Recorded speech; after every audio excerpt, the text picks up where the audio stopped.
Eu saúdo os irmãos com a graça e a paz do Senhor Jesus. Bom dia.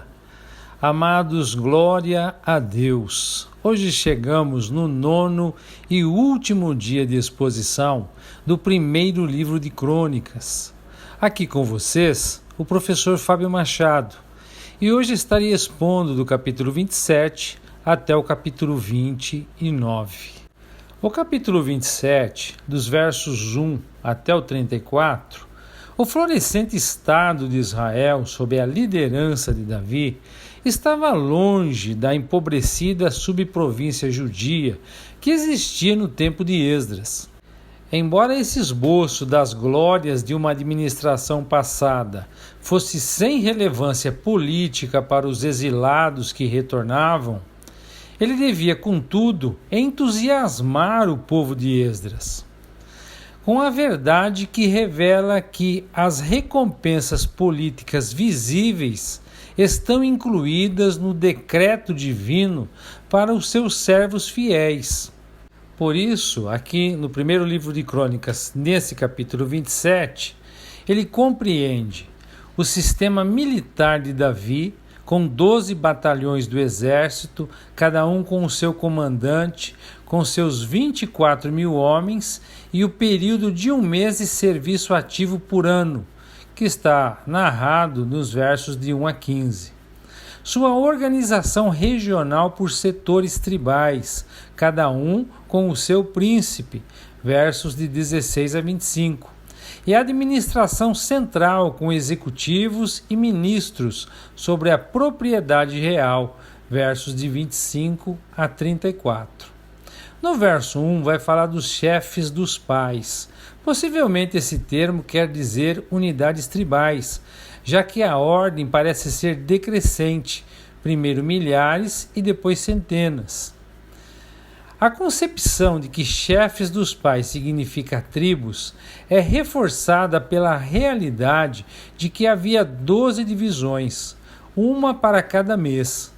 Aparentemente, é descrito aqui um exército profissional permanente, dividido em 12 corporações, servindo em sistema de revezamento, uma corporação por mês. 24 mil em todo Israel. O total disponível seria de 288 mil. Nos versos 2 e 3, os generais do exército que comandavam os 12 exércitos eram todos figuras militares de distinção e têm relação com a lista dos heróis de Davi, a qual também é liderada por Jazobeão, como vimos no capítulo 11, verso 11. Ele era um dos 3, o que significa que ele era considerado um super-herói, digamos assim. No verso 4, Jazobeão era dos filhos de Pérez, um dos 2 principais clãs da tribo de Judá. Eleazar, o filho de Dodai, era o segundo herói do primeiro trio de heróis, junto com Jazobeão, a cujo lado estava Miclote, que era seu oficial administrador. Nos versos 5 e 6, como era filho de um sacerdote, Benaia pertencia à tribo de Levi. Na lista anterior de heróis, ele é celebrado por ter matado um leão e um egípcio gigante, lá no capítulo 11, versos 22 e 33. Por essa coragem, ele se tornou parte do segundo grupo dos 3, que vai aparecer lá no capítulo 11, verso 24. Mais tarde, ele foi nomeado comandante de todo o exército israelita, e seu filho serviu com ele. Ele era comandante da guarda cretense. No verso 7, Azael, sobrinho de Davi, estava entre os 30, mas não foi entre os 3. O filho de Azael também serviu com ele.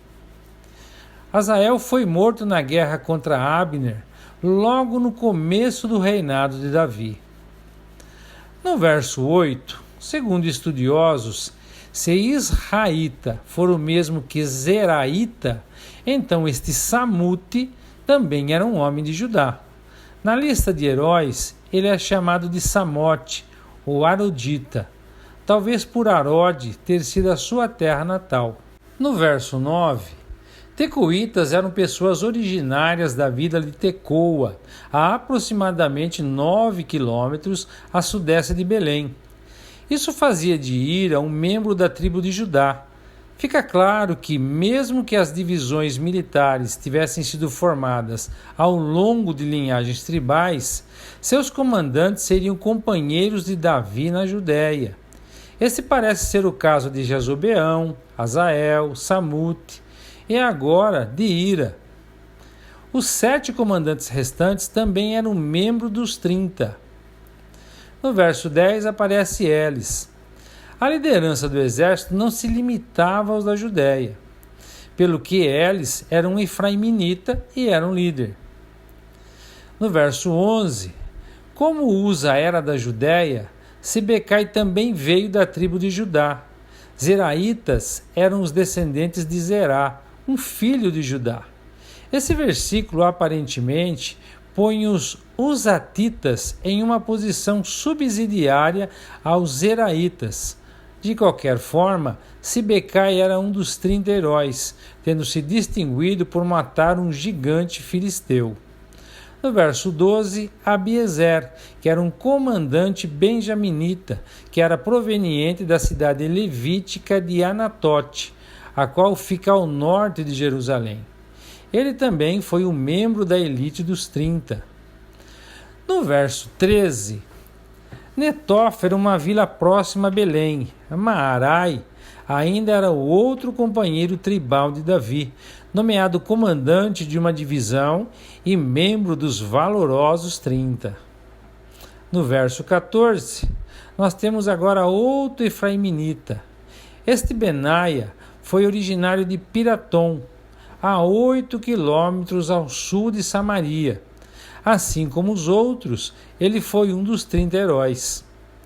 No verso 15, da mesma forma que Maarai, que vimos no verso 13, este capitão veio de Netofa. Além de ser um dos 30, Eudai descendia de Otoniel, o primeiro juiz de Israel. No verso 16, a lista que começa aqui, que vai do verso 16 até o 22, é evidentemente civil e tribal por natureza. A descrição desses chefes é muito mais política que a dos capitães e oficiais das divisões militares. No verso 27, nós temos os Aronitas. Essa não é uma tribo isolada, mas a divisão sacerdotal da tribo de Levi. O sacerdote Zadok, naturalmente, foi líder desse segmento da tribo. A razão da tribo de Levi estar listada, ao contrário de muitas listas tribais, é para compensar a ausência de 2 tribos e trazer o total para o número ideal de 12. 2 príncipes foram assim designados para Levi, enquanto os príncipes das tribos de Gade e Azer eram desconhecidos de Esdras, ou talvez seus nomes estivessem ausentes do texto por motivo de erros posteriormente cometidos pelos escribas.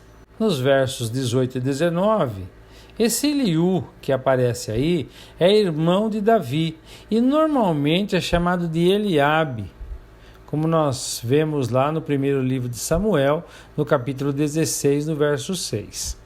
Nos versos 20 a 22, essa tribo de Manassés e a do verso 21 são consideradas diferentes nesse contexto para compensar a ausência de 2 tribos, como vimos aí no verso 17. Levi normalmente não era contada. Logo, com a ausência de Levi e de 2 outras tribos, ficavam somente 9. Quando Levi e as 2 Manassés e não uma foram adicionadas, ficaram 11. A 12ª seria a de Simeão, verso 16, que normalmente não era contada, por ser considerado uma subtribo de Judá. As 2 tribos ausentes são Azer e Gade. E o motivo de não estarem incluídas pode ser o fato de elas terem sido dominadas ou ocupadas pelos fenícios e amonitas, respectivamente, na época. No entanto, isso não passa de uma especulação. No verso 23 do capítulo 27, Com o censo de Davi destinado ao fracasso, próximo ao fim do seu reinado, Davi estava tão confiante de que seu poderio militar seria suficiente para qualquer guerra que omitiu de sua contagem um número dos de 20 anos para baixo. Mesmo assim, o resultado do censo já passava de 1 milhão de homens. Uma multidão bem parecida com as estrelas do céu, promessa de Deus a Abraão. Davi, portanto, não ordenou o recenseamento total do povo, o que poderia dar a impressão de estar duvidando dessa profecia. Ele tinha, contudo, aparentemente, por falta de fé no poder de Deus para proteger o seu reino, de fazer o recenseamento não permitido dos homens em idade de lutar. No verso 24, a conta de Joabe incluía todas as tribos, exceto a de Levi e a de Benjamim. Provavelmente porque ele não conseguiu concluir o censo, porque a ira divina caiu sobre Israel, apesar dessas duas tribos estarem incluídas na presente lista. Nada diz que elas foram contadas. Por outro lado, Azer e Gade, que não constam na lista, devem ter sido incluídas no censo de Joabe. No verso 25, em oposição aos tesouros da casa de Deus e aos tesouros das coisas sagradas, os tesouros do rei eram as casas das tesourarias reais, que continham a receita governamental em forma de metais preciosos, e outros bens e diversas mercadorias, oriundos de impostos, taxas e outros meios. Os tesouros do rei eram instalações com o fim de coletar impostos de cada região, iam de depósito de provisões a caixas fortes de valores. De acordo com a lista seguinte, o principal propósito desses lugares era estocar a produção agrícola. No verso 26, a lavoura da terra gerava produção e estocagem de produtos como o trigo, a cevada e os vegetais. No verso 27 vai falar de vinhas. Essa atividade envolvia duas divisões no processo. Uma plantava as uvas e a outra fazia o vinho. No verso 28 vai falar das figueiras bravas. Eram árvores que produziam figos. No entanto, essa expressão pode referir-se também a amoreiras. A região ficava entre a planície costeira filisteia e as colinas judias no interior. No verso 29, um terreno fértil entre o território israelita e o filisteu, Sarão era ideal para a criação de gado e ovelhas. Era comum que alguém desse local, que conhecia a terra, bem como suas mudanças climáticas, ficasse encarregado da criação de gado da região. No verso 30, habitantes do deserto estavam em casa, criando e usando camelos. Portanto, um ismaelita seria encarregado de cuidar de tais animais. No verso 31, como não havia diferença substancial entre o rei e a sua nação, a propriedade do rei consistia nos bens da própria nação. No verso 32, Jonatas, que neste contexto seria melhor traduzido como parente, era um homem sábio, foi conselheiro e também escriba de Davi. No verso 33, Aitofel foi aquele que desertou de Davi, posteriormente para seguir a Absalão. Mas quando impedido por Uzai, amigo de Davi, ele cometeu suicídio. No verso de 34 vai falar de Joiada, filho de Benaia. Ele está na lista de oficiais militares. E depois que Aitofel suicidou-se, ele e Abiatar o sucederam. Com relação a Joabe, desde os dias da conquista davídica de Jerusalém, ele se manteve como general comandante do exército de Israel. E nesse posto permaneceu até Salomão se tornar rei. No capítulo 28, do verso 1 até o capítulo 29, verso 30, nós temos as palavras finais. Essa passagem retoma o registro da última convocação feita por Davi dos líderes de Israel em 970 a.C.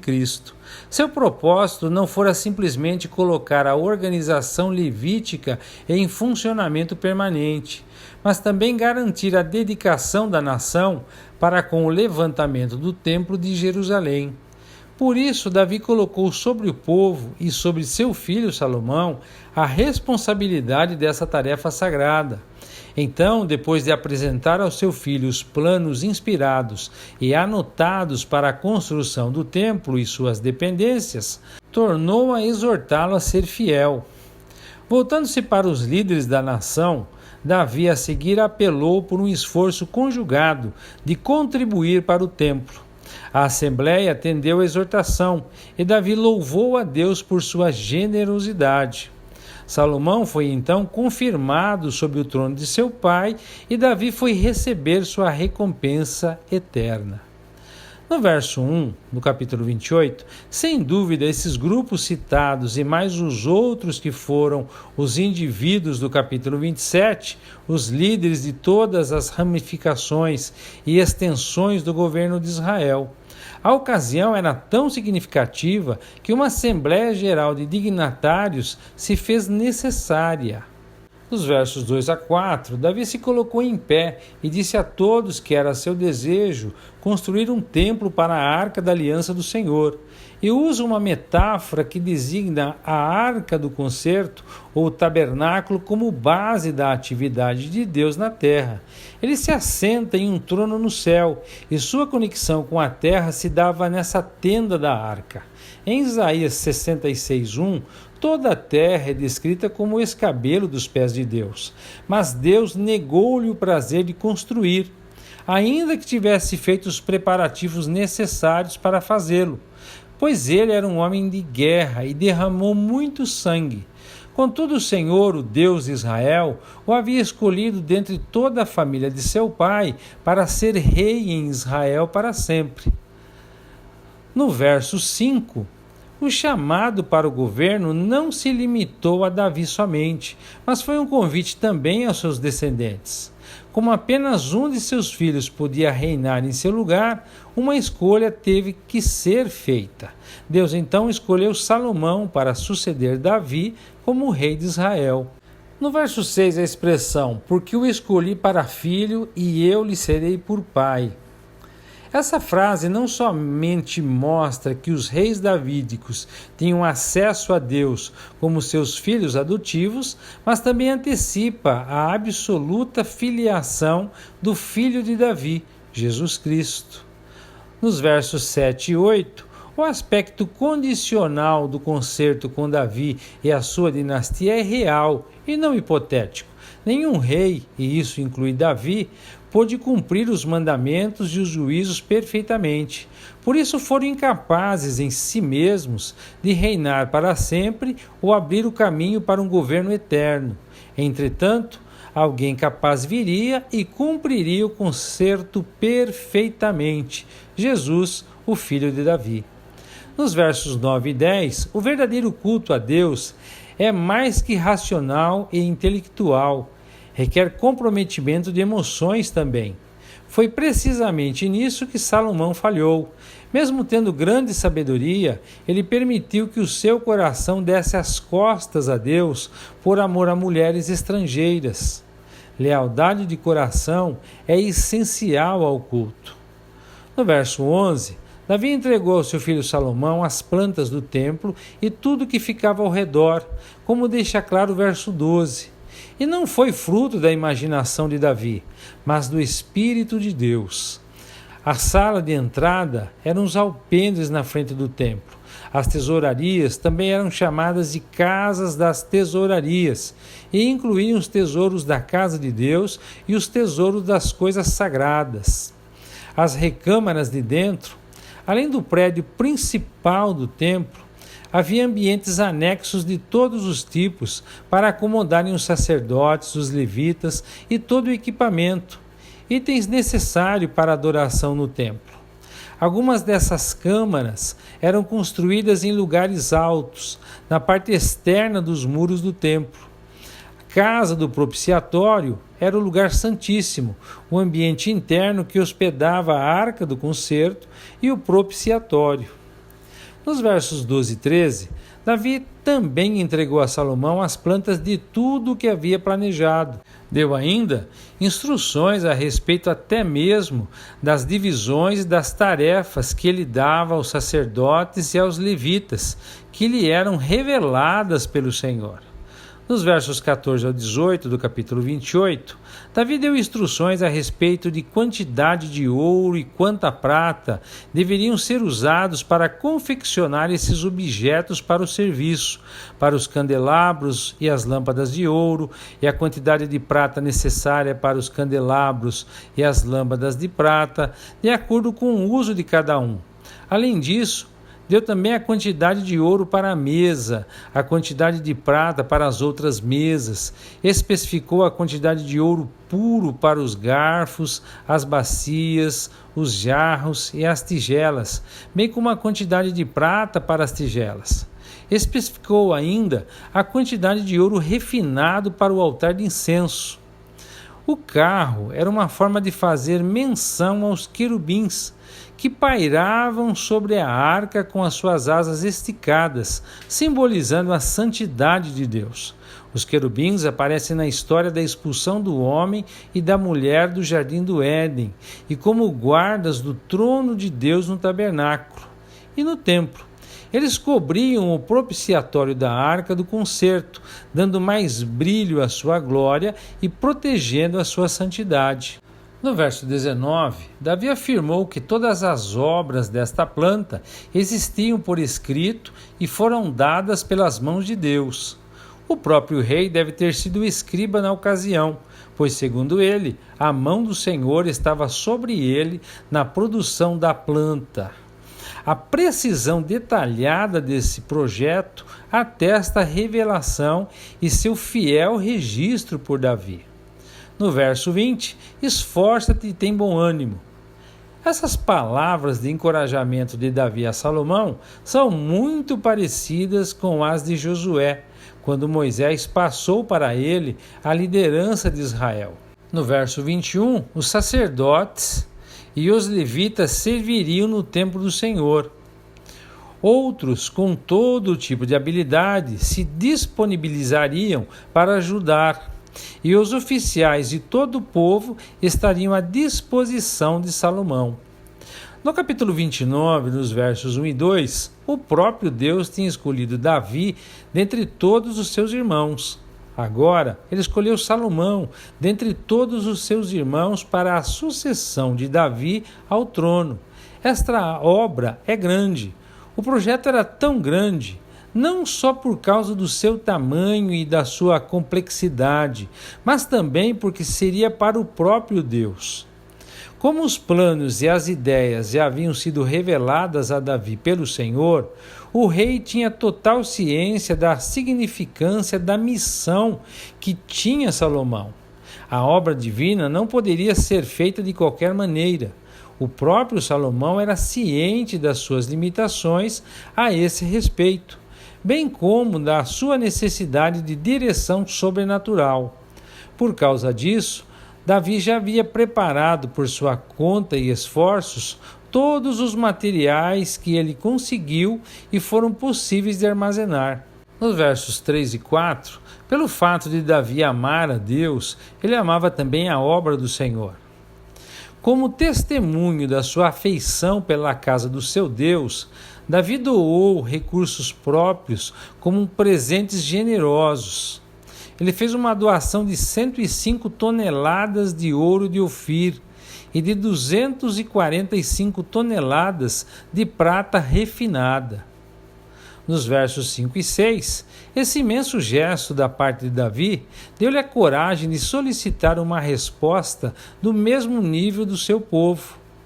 É importante notar que o rei pediu aos outros que oferecessem a si mesmos, não o seu tesouro. Davi sabia que aqueles que se oferecessem a Deus em primeiro lugar não teriam dificuldades em ser generosos para com a obra divina. No verso 7, para se ter uma ideia da generosidade, Foram doadas 175 toneladas de ouro, 10.000 moedas de ouro, mais 350 toneladas de prata, 630 toneladas de cobre e mais 100.000 talentos de ferro, o equivalente a 3.500 toneladas desse metal. No verso 8 do capítulo 29, as pedras preciosas forneceram um adorno para as vestes nos ombros e no peitoral do sumo sacerdote. Essas pedras foram levadas a Jeiel, o Gersonita, o primeiro tesoureiro do templo. No verso 9 vai falar de coração perfeito. No hebraico, literalmente quer dizer um coração cheio, inteiro, que está de acordo com a palavra voluntariamente. Os dois termos juntos sugerem que a coerção não tinha vez nessa oferta. No verso 10, Davi louvou o Senhor após a oferta desses recursos. Davi ofereceu a adoração, usando uma canção que, sem dúvida, fora escrita especialmente para a ocasião, seguida de uma oração de confissão e petição. No verso 11, o propósito do templo era exaltar o nome do Senhor e reconhecer a universalidade de seu reino. A adoração ao Deus vivo da parte de Davi diante do povo serviu como exemplo aos israelitas. Segundo esse modelo, começava a adoração com louvor à eternidade de Deus, ao seu controle total sobre o universo e ao seu grande poder. Ele é o glorioso mestre sobre tudo. Nos versos de 12 a 14, Davi confessou que as riquezas e a glória que ele experimentava vinha da generosidade de Deus. As ofertas que ele e o seu povo tinham acabado de dar somente eram possíveis porque o Senhor lhes havia concedido os recursos antes. Poder para tão voluntariamente dar.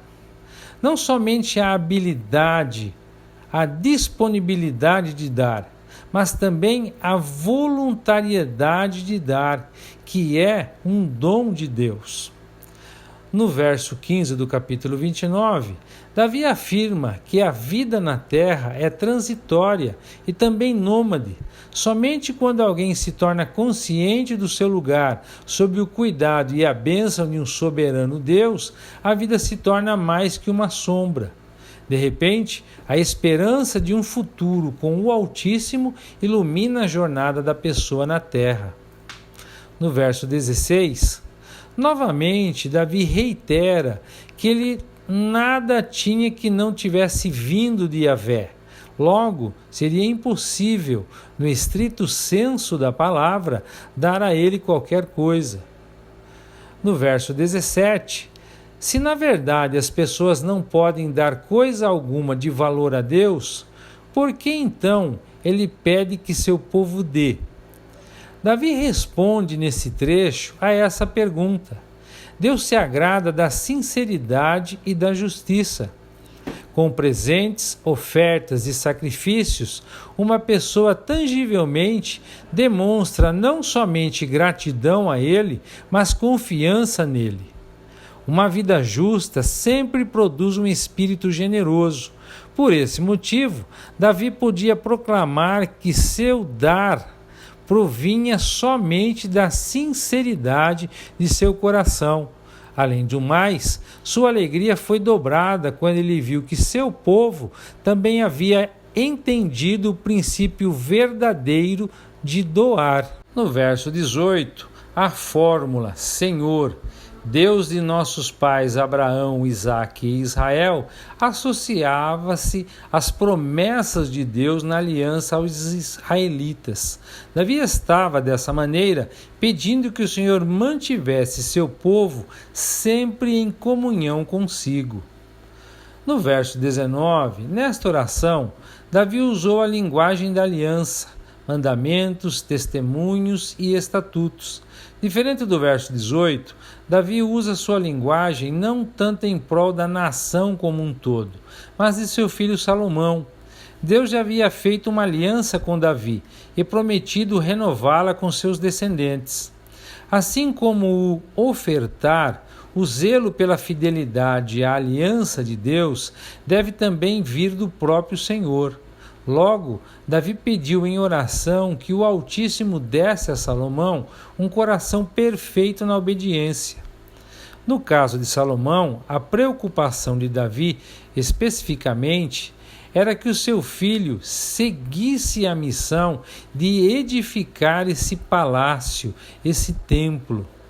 Nos versos 20 e 21, o papel especial de Davi como filho da aliança de Deus e mediador teocrático significava que, aos olhos do povo, não havia praticamente diferença alguma entre prostrar-se diante de Deus ou do rei.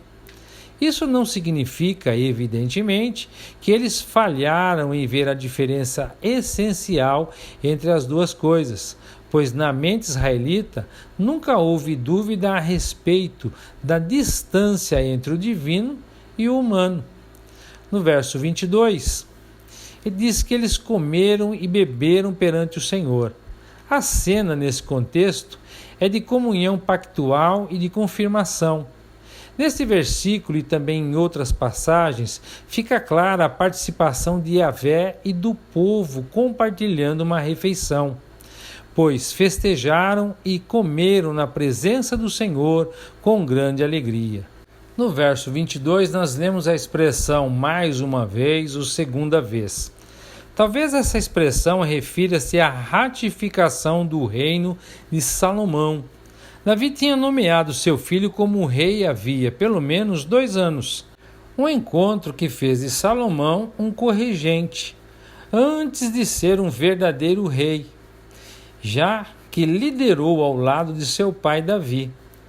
O sacerdote Zadok permanecera fiel, leal a Davi e a Salomão, mas Abiatar desertara para Adonias, o filho de Davi, que tentara impedir a coroação de Salomão. Nos versos 23 e 24, novamente o cronista relaciona o reinado de Davi com o de Deus. Como filho de Deus, Salomão iria sentar-se no trono como um representante divino. Nesse caso, o trono real era também o trono do Senhor. Ele foi bem-sucedido em tudo, e todo Israel lhe obedecia, inclusive todos os oficiais, os guerreiros e os filhos de Davi prometeram ser leais ao rei Salomão. Nos versos 25 e 26, qual antes dele não teve nenhum rei em esplendor e poder? Obviamente, essa expressão incluía somente Saul e Davi, mas ainda assim é uma expressão muito forte à luz do reconhecido poder e da magnificência de Davi. Nos versos 27 e 28, em comparação com os patriarcas e até mesmo com tais homens como Eli e Samuel, os 70 anos de Davi foram curtos. Entretanto, em seus dias, isso era uma boa velhice. Moisés a usara como uma referência, um padrão de razoável longevidade, como vemos no Salmo 90, verso 10. Nos versos 29 e 30, aqui o cronista revela 3 das fontes que utilizou na composição desta obra. Nesta passagem, ao leitor interessado em mais informações a respeito dos atos do rei Davi, são indicadas essas obras. Esta nota mostra que o autor de crônicas não inventou informações ou dependeu da tradição oral. Em vez disso, ele citou fontes disponíveis em sua época. E assim nós concluímos a exposição e o primeiro livro de crônicas. Eu gostaria de agradecer a Deus em primeiro lugar e ao grupo o privilégio de estar com vocês esses dias. Foi um enorme prazer e satisfação poder expor este livro. Desejo do fundo do meu coração ter contribuído para o entendimento de mais esta parte das Escrituras. Que o Eterno continue lhes dando desejo e a disciplina de conhecê-lo através da sua gloriosa palavra, que, aliás, é o único meio de fortalecermos nossa fé, pois a fé vem pelo ouvir e ouvir a palavra de Deus. Que o Eterno os abençoe e até o próximo livro, se Deus quiser.